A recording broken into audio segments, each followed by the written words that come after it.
mulai dari keluarga Tulungagung, buyutnya Mbah Kiai Ma'ruf Kedunglo Kediri, terus kerabat Mbah Sendang Dhuwur Nganjuk, kerabat zuriyah Mbah Soleh, Mbah Kiai Soleh Langitan, Mbah Muhammad Nur punya putra Mbah Kiai Soleh Langitan. Itu beliau ke Mekah menjadi salah satu tonggak sejarah, karena menurut riwayat dari Kiai Masruhan, Mbah Soleh itu adalah juga gurunya Mbah Kiai Khalil Bangkalan. Jadi Syekhona Khalil Bangkalan pernah mondok di Langitan era Mbah Soleh. Begitu juga Mbah Kiai Hasyim Asy'ari, begitu juga Mbah Kiai Ahmad Dahlan, itu pada masa beliau. Begitu juga kaitannya dengan Mbah Kiai Soleh Sani dari pesantren Komarudin Bunga Gresik. Nah itu akhirnya kita bertemu dengan kerabat-kerabat lain yang sebelumnya ada situasi ini, itu kita memang nggak terlalu peduli. Yuk lamat-lamat tahu bahwa ini kerabat dari sini, ada yang ke sana, ada yang ke sana, ada yang ke sana, tapi tidak meneliti sampai detail. Nah, ini akhirnya kita meneliti. Yang pertama, Mbah Kiai Raden Abdul Alim bin Maulana Sambu adalah penghulu lasem pertama. Jadi Mbah Maulana Sambu itu diriwayatkan yang mutawatir mempunyai putra, kalau saya ingat itu ada 5. Yang pertama Mbah Abdul Alim ini, terus Mbah Mahyadin atau Muhyiddin, kemudian Mbah Ahmad Yusuf, kemudian Mbah Imam. Jadi Mbah Yusuf terus Mbah Imam. Yang kelima Mbah Ahmad Nur Syam. Mbah Ahmad Nur Syam itu meninggal masih bujang. Jadi yang 4 inilah yang mempunyai keturunan. Tapi saya belum pernah mendengar dan belum menemukan berita yang berdasarkan manuskrip atau yang beriwayat kuat bahwa ada putra-putra Mbah Sambu yang lain di makam Lasem atau yang dekat-dekat sini. Jadi yang masyhur mutawatir itu ya Mbah Abdul Alim atau Mbah Abdul Azim. Kenapa? Karena di silsilah Mbah Jawahir yang saya baca, termasuk di silsilahnya Mbah Syekh itu juga tertulis Mbah Abdul Alim juga adalah Mbah Abdul Azim. Jadi kemungkinan itu beliau setelah sepuh namanya menjadi Mbah Abdul Azim. Asalnya waktu muda itu Mbah Abdul Alim. Karena orang zaman itu kalau sudah haji diganti nama. Contohnya seperti bapaknya Mbah Kiai Raden Ibrahim Joyo Ulomo itu penghulu Lasem yang menjelang merdeka, itu Mbah Abdurrahman bin Mbah Kiai Raden Usuluddin, naib Pamotan. Makamnya di sebelah selatannya masjid itu di bawah pohon ringin ya. Itu nama hajinya Mbah Abdurrahman adalah Mbah Abdul Ghaffar. Nah, itu jamak waktu itu karena belum EKTP ya. Mbah Abdul Alim, kenapa Maulana Sambu itu dalam babat Lasem di Maulana Sambu, kenapa Mbah Abdul Alim kok Mbah Kiai Raden? Karena gelar dari jabatan sebagai penghulu, sekaligus karena ibunya adalah putri dari Mbah Raden Temenggung Tejo Kusumo I yang terah Majapahit itu. Nah, jadi Mbah Said Abdul Alim itu dikasih gelar Kiai Raden karena jadi penghulu. Jadi sebelumnya itu zaman Sultan Agung sampai sampai mundur ke zaman Joko Tingkir tuh belum ada jabatan penghulu. Jadi jabatan penghulu itu ya pertama ya Mbah Abdul Halim untuk Lasem ini. Kemudian dilanjutkan oleh Mbah Husain. Nah, itu makamnya saya belum tahu apa di Lasem apa di Bonang. Kalau di sini kayaknya saya juga berusaha cari-cari belum tahu. Belum pernah ada sepuh-sepuh yang meriwayatkan di mana itu atau yang didukung oleh manuskrip. Yang ketiga adalah Mbah Kiai Raden Imam Mahali. Ini bin Mbah Muhammad Sorgi bin Mbah Ahmad Sidopati ya. Berarti putu ponaan kalih Mbah Jumali ya. Putu ponaan kalih Mbah Jumali. Niku Mbah Imam Mahali. Penghulu ketiga Lasem. Makamnya di sini sekalian. Kemudian Mbah Imam Mahali punya putra namanya Mbah Kiai Imam Yahya. Itu adalah menjadi temenggung di Lasem. Menurut versi Pak D, nanti bisa ditanyakan. Beliau nanti kan ke sini tuh halunya Mbah Jumali. Pak D Kiai Mustahidi, Pak D Kiai Masyuri itu dulu itu rumah gedong dan tanah Makbaroh juga Masjid Lasem itu dikelola oleh para penghulu-penghulu ini. Karena kan punyanya kerajaan. Itu yang keturunan Pangeran Raden Temenggung Tejo Kusumo itu jadi adipatinya. Penghulunya turunan Mbah Sambu sampai terakhir ke Mbah Kiai Raden Ibrahim Jaya Ulomo itu. Jadi gelar Radennya itu dari ibunya tadi ya. Jadi penghulu itu. Terus Mbah Tumenggung Imam Yahya itu di dalam sejarah tertulis sebagai Kiai Puspoyudo. Kiai Puspoyudo. Nah, Kiai Amyah Puspoyudo, versi lainnya begitu. Tapi beliau jadi temenggung nggak lama. Dulu itu kalau nggak salah antara 2 tahunan gitulah. Keturunannya banyak, kemudian yang ke Madiun, Ngawi, Magetan, itu sekitar sana. Maka itu dikasih kemudian yang menjadi penghulu adalah Mbah Ibrahim. Jadi karena ibunya Mbah Ibrahim, Mbah Umi Kulsum itu putrinya Kiai Ngari, Kiai Ari.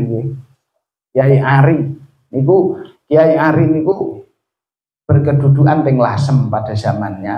Yang Kiai Ari adalah lah ya Kiai Ngari. Cara bahasane ngai niku Jawa nga. Nek saiki a. Ngono biyen urung iso a. Saiki biyen nga. Nah niku Mbah Kiai Ari adalah juga cucu daripada Mbah Jumali dari jalur Mbah Rodiah gitu. Nah itu maka dikasihlah itu ke zamannya Mbah Abdurrahman, kemudian Mbah Abdurrahman dilanjut oleh Mbah Ibrahim. Maka saya juga mengecek terkait dengan cerita riwayat ini benar atau tidak. Saya cek di Balai Desa karena saya juga menyaksikan bahwa terkait urusan Lasem itu Mbah Jawahir masih dilibatkan. Masih dilibatkan terkait pemilihan nadir Masjid Lasem. Karena dulu itu masih akrab-akrab.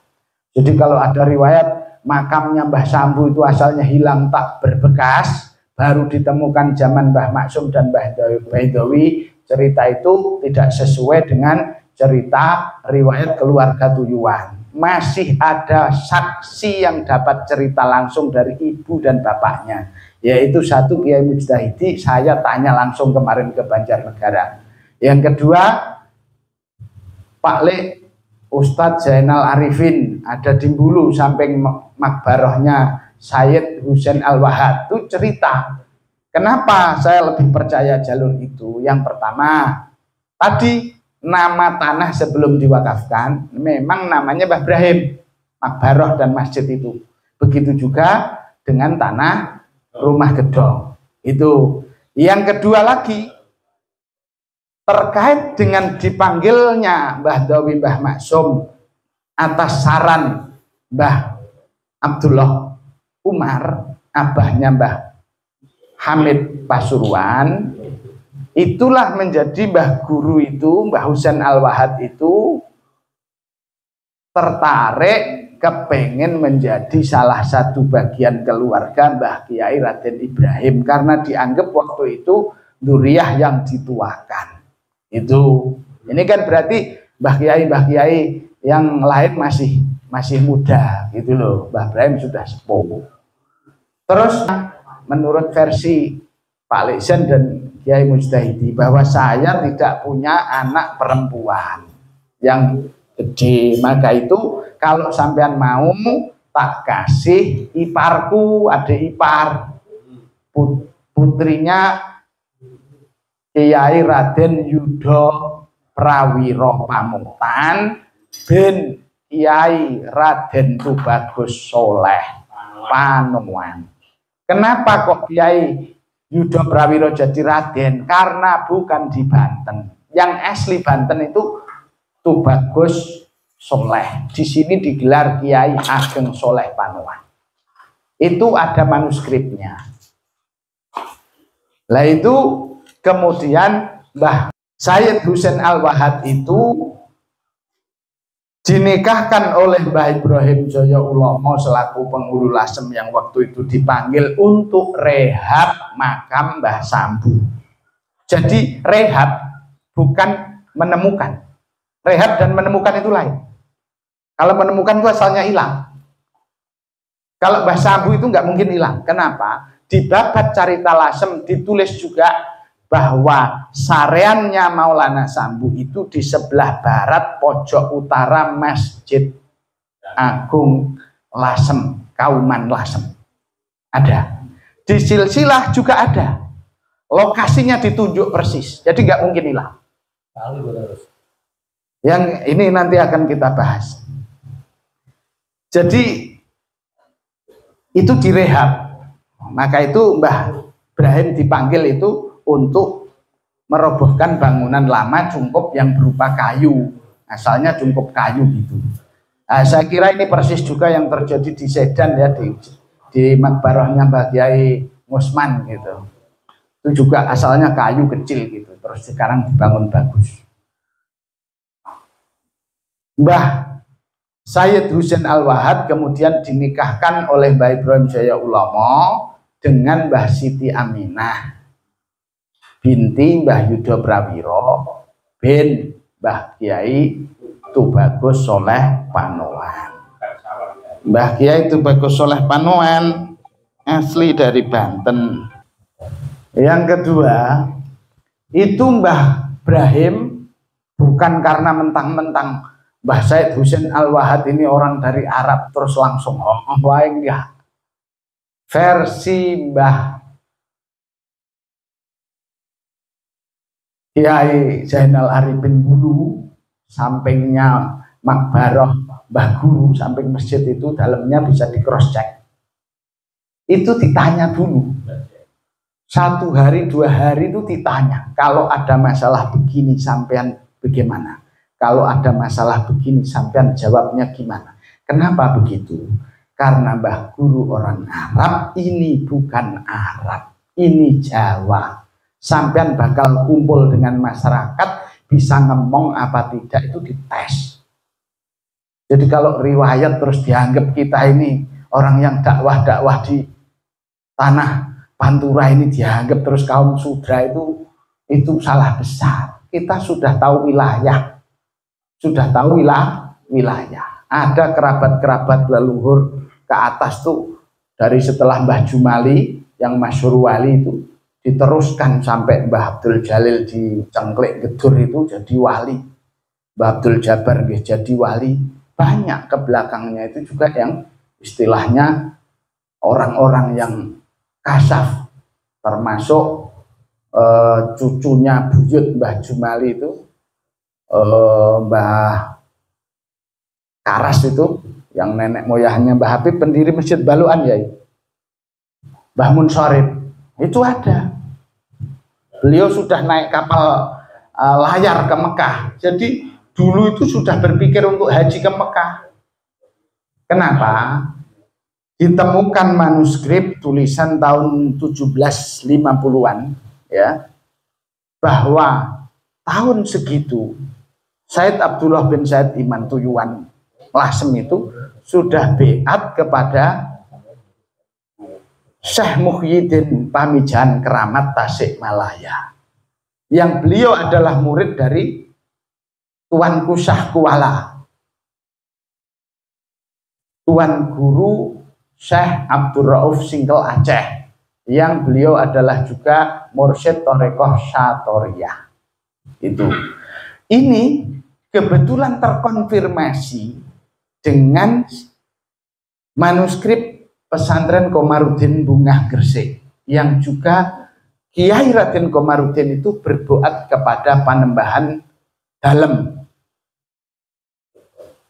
Syekh Muhyi Pamijahan Keramat Tasikmalaya. Jadi saya menarik garis merah bahwa kemungkinannya Mbah Said Abdullah bin Said Iman itu, bin Said Nur Iman itu adalah berbarengan dengan Syekh Komarudin, yang ternyata kemarin kita ketemu manuskripnya ya Gus Ubed, itu adalah putranya dari Mbah Ahmad Mutamakin Kajen Padi. Lah, istrinya Mbah Komarudin adalah putrinya dari Mbah Kiai Abdul Qohar Ampel Medang Blora. Itu tahun segitu beliau udah mikir untuk rihlah ilmiah sampai ke Mekah.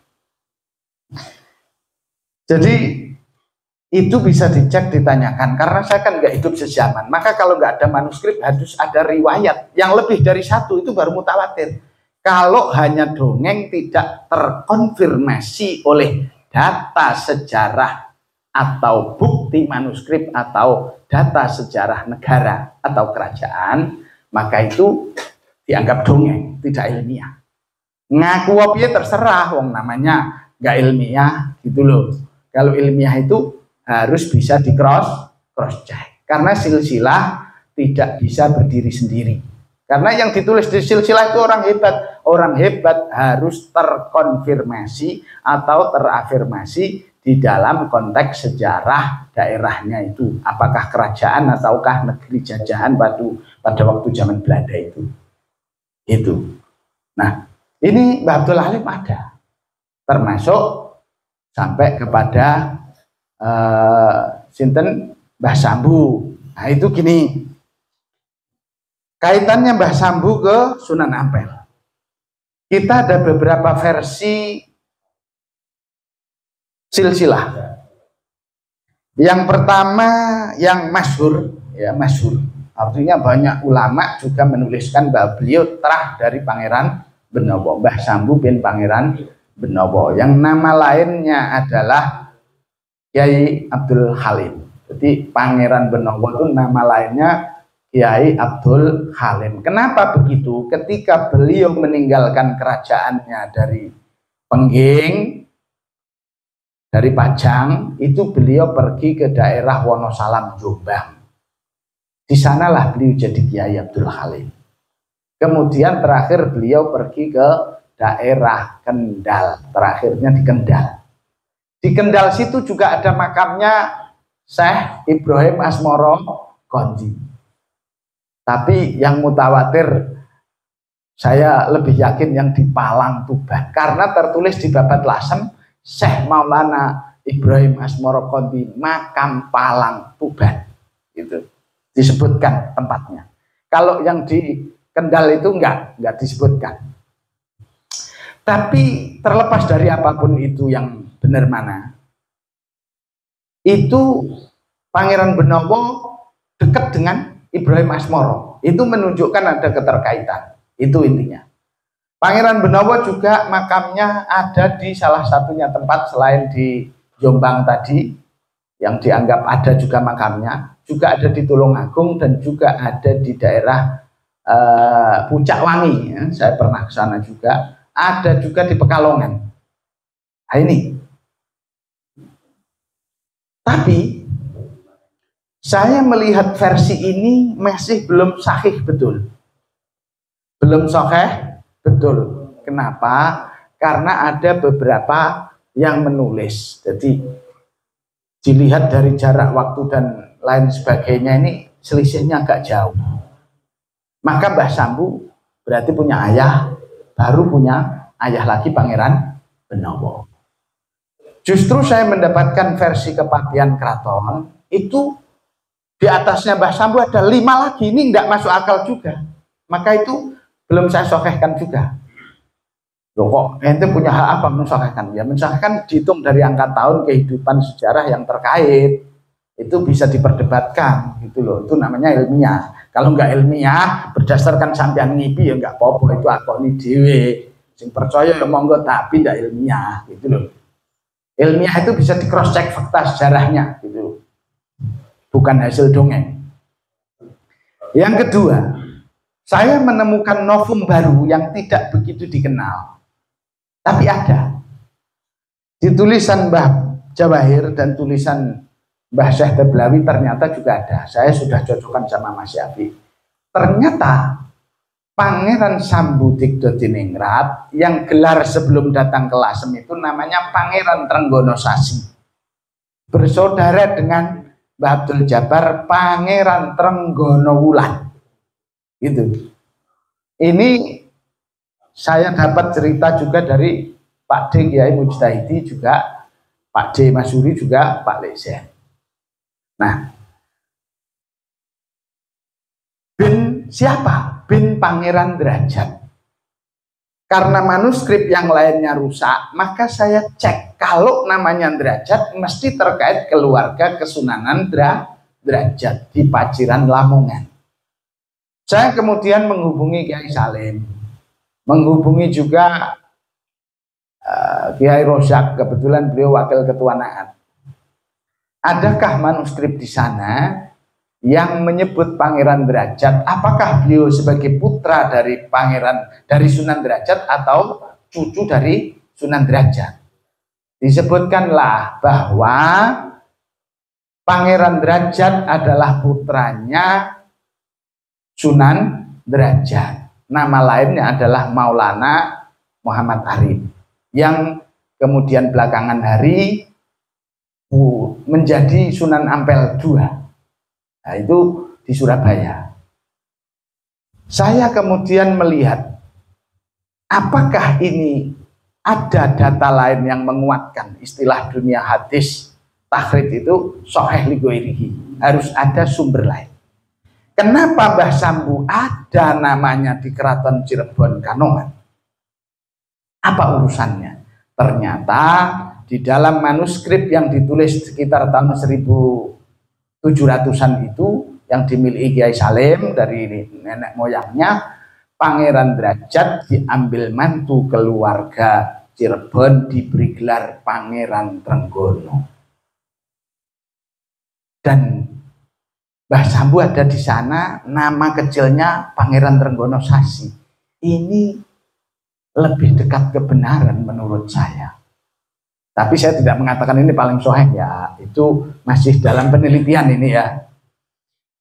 Kemudian kaitannya cerita dari Mbah Jawahir, keluarga Tuyuan, especially para sesepuh, itu mengatakan Maulana Sambu itu asalnya dari Dukun Gresik, dirawat oleh kiai di sana waktu kecilnya sama Mbah Abdul Jabbar.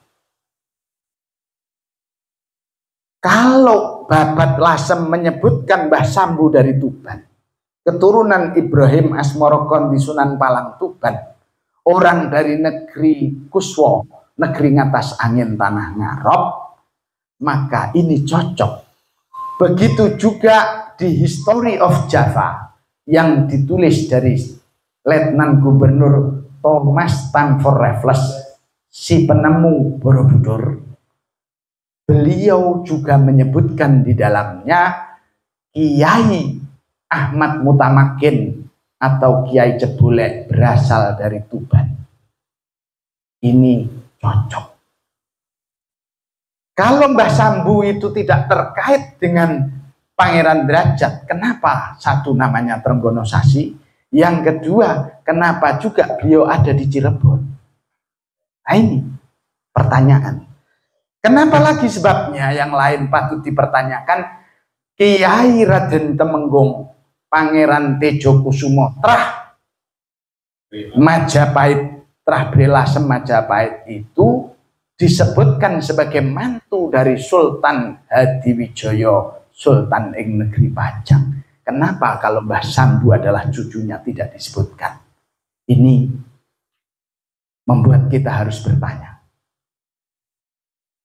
Sementara versi lain di Babat Carita Lasem juga sebagai acuan pertama ya untuk kemudian dikomparasi dengan sumber lain. Itu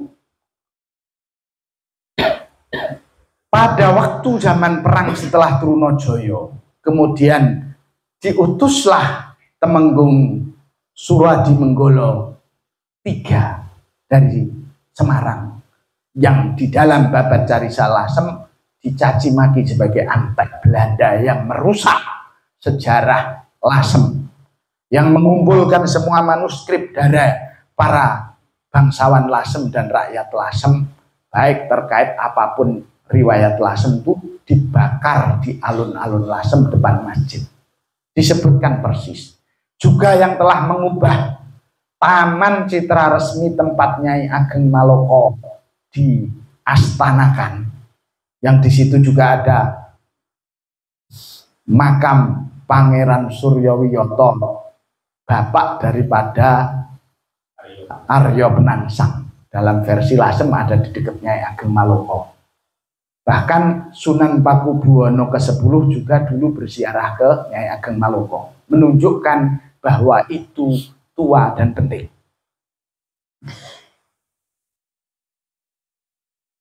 Disebutkan di situ ada perubahan, dan kemudian saya cek siapakah Tumenggung Suradi Menggolo.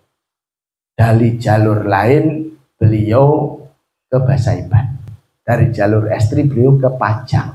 Kalau kemudian Mbah Sambu belakangan ada yang memversikan Basaiban, masuk akal itu terjadi pada zamannya. Jadi bukan zaman now, ini sudah zaman bahala, zaman kuno. Gitu. Saya kemudian akan menarik Mbah Ibrahim Asmoro Konti bin Syekh Jumadil Kubro ini kemana? Apakah ke Abdul Malik yang India atau ke yang lain? Saya tidak pernah mendapatkan riwayat keluarga yang menjurus ke sana, ke India atau ke Yaman yang kemudian kita harus ke sana. Tidak disebutkan oleh para sesepuh. Biasa-biasa aja. Yang pertama juga terkait jalur yang ke sana itu, saya menganggap itu hal yang baru. Kenapa? Versi Tarikhul Aulia yang ditulis oleh Kiai Haji Bisri Mustafa Rembang, abahnya Kiai Khalil dan Kiai Mustafa Bisri, itu versinya sama jalur ke Cempa, ke Yunan, ke Samarkand, Uzbekistan, baru ke Irak. Hal yang sama ditulis di Ahlal Musamarohnya Mbah Kiai Fadl Senori bin Kiai Syakur. Itu juga tidak menyebutkan ke Pak Alwi. Tidak mengurangi rasa hormat kepada kerabat lain yang menulis ke sana, tetapi manuskrip yang ke situ harus ditunjang sumber dari India. Saya pernah berkorespondensi dengan keluarga Nasrabat, kerajaan yang Abdul Malik katanya Adomat Khan itu berastanakan di sana. Di kerajaan itu istana dan makbarahnya masih ada, dirawat oleh keturunannya, walaupun sudah tidak punya kuasa. Sebagaimana Saif Ali Khan itu adalah raja dari klan Pataudi India. Begitu juga Nasrabat. Kenapa? Saya punya ipar dulu, dia tinggal di Bombay, yang sekarang jadi Mumbai selama 5 tahun. Sampai sekarang juga saya masih punya teman orang Kashmir. Ada tempat itu, tapi marga Adomat Khan tidak ada. Nah, saya kemudian tanya terkait Pangeran Derajat, maka saya tanya juga terkait dengan manuskrip Derajat. Ternyata apa yang ditulis di Tarikhul Aulia, yang ditulis di Ahlal Musamaroh sama persis dengan yang ditulis di Derajat, hanya setelah dikonfirmasi dengan yang di Cempa, Pak Kiai, dikonfirmasi dengan yang di Yunan, ada beberapa yang terlewati. Dan yang kemudian di cross check oleh Kiai Elzamuddin itu, saya meyakini itu lebih kuat, lebih mendekati sahih. Karena diakui di sana. Siapakah Husain? Bapaknya Syekh Jumadil Kubro itu. Di sana ada manuskripnya. Dan itu dikuatkan oleh dari FAM keluarga Al-Jailani Pakistan yang kemarin diundang itu. Saya juga kebetulan punya nomornya. Itu menunjukkan bahwa Mbah Sambu bukan dari jalur Pasaiban. Ini salah satu versi ya. Saya juga tetap mengakomodir jalur yang Pasaiban itu, tapi saya tanya, disertakan manuskripnya ada apa enggak? Nah itu kok enggak ada. Maka itu menurut saya itu lemah. Jalur itu lemah. Saya kemudian tanya ke Pak D. Kiai Mujtahidi kemarin waktu ke Banjar, bahwa versi Pak D. Kiai Mujtahidi, orang tua angkat Kiai Sambu Gunung yang merawat Mbah Sambu, Mbah Jabar waktu kecil, itulah yang Pasaiban. Itu yang dipahami Kiai Mujtahidi. Itu. Jadi ini saya kemudian kasih tahu tadi. Sayyidnya Mbah Sambu versi yang bukan mainstream, yang justru itu tadi keluarga kita itu nggak banyak ngomong soal itu adalah lebih dekat ke satu jalur Pangeran Derajat. Karena kalau jalur Joko Tingkir, mbah saya nggak pernah tuh ngajak ke sana, padahal sampai ke Sunan Ampel tuh hampir tiap 3 bulan, 1 bulan, 2 bulan tuh pasti ke sana, sampai ke Ampel, sampai ke Batu Ampar. Maka saya ingat betul di jamu di keluarga Kiai Damanhuri punya putra yang tertua itu namanya Kiai Mukhlis. Nah itu sekilas dari sumber-sumber yang terkait dengan kesejarahan Mbah Abdul Alim, Mbah Sambu. Kalau versi lain ya tadi ada mata rantai yang belum akurat. Mbah Sambu ke Pangeran Benowo. Itu. Yang versi Pasaiban ada kelemahan tidak ditunjang manuskrip. Karena silsilah sekali lagi kalau yang saya pahami secara ilmiah itu tidak bisa berdiri sendiri, melainkan harus ditunjang sumber eksternal. Karena beliau orang besar. Jadi orang besar mesti terdata sejarah. Babat Carita Lasem hanya menyebutkan Kiai Amyah Puspoyudo. Sebelumnya yang disebutkan adalah Kanjeng Sunan Bonang, Kanjeng Sunan Kalijogo, Nyai Ageng Maloko, Nyai Solihah, Kiai Amyah Puspoyudo tadi, Kiai Badawi, Kiai Badawi, di sana ditulisnya Badawi, Kiai Ali Badawi. Terus waktu Mbah Tejo Kusumo diberontak itu, kemudian Mbah Sambu datang untuk disuruh numpas itu namanya Tumenggung Puspoyudo. Jadi Lasem pernah diberontak, Mbah Tejo Kusumo I itu selama 4 tahun beliau ngungsi di zaman Sultan Agung, ngungsi ke Mataram. Nama yang berontak Tumenggung Puspoyudo. Lah Mbah Sambu itu suruh datang ngatasi itu yang disamarkan oleh tua-tua sebagai pagebluk. Pagebluk itu ya wabah kayak corona, disintegrasi sosial, gitu loh. Jadi bukan kok pagebluk itu sesuatu doang, yang bukan. Taun yang dimaksud itu ya ada penyakit mewabah umum itu namanya taun atau pagebluk, disertai dengan kerawanan sosial. Karena kalau orang sakit-sakitan tidak bisa kerja pasti ngerampok, biasa itu. Wong sekarang orang sehat pada ngerampok, cuma ngerampoknya pakai tanda tangan, pakai kong kali kong antar yang berkuasa, namanya korupsi. Jadi bahasanya bagus. Itu yang saya pahami dari sekilas sejarah yang sedang kami teliti terkait dengan Mbah Abdul Alim dan Mbah Sambu. Tidak menolak kritik dan saran dari kerabat dan pihak-pihak yang lain untuk melengkapi ini sejarah. Nggih, saking kawula kula kinten cekap semanten mbok menawi wonten kirang langkungipun nanggen kawula matur nyuwun pangapunten billahi taufik wal musta'an. Assalamualaikum warahmatullahi wabarakatuh.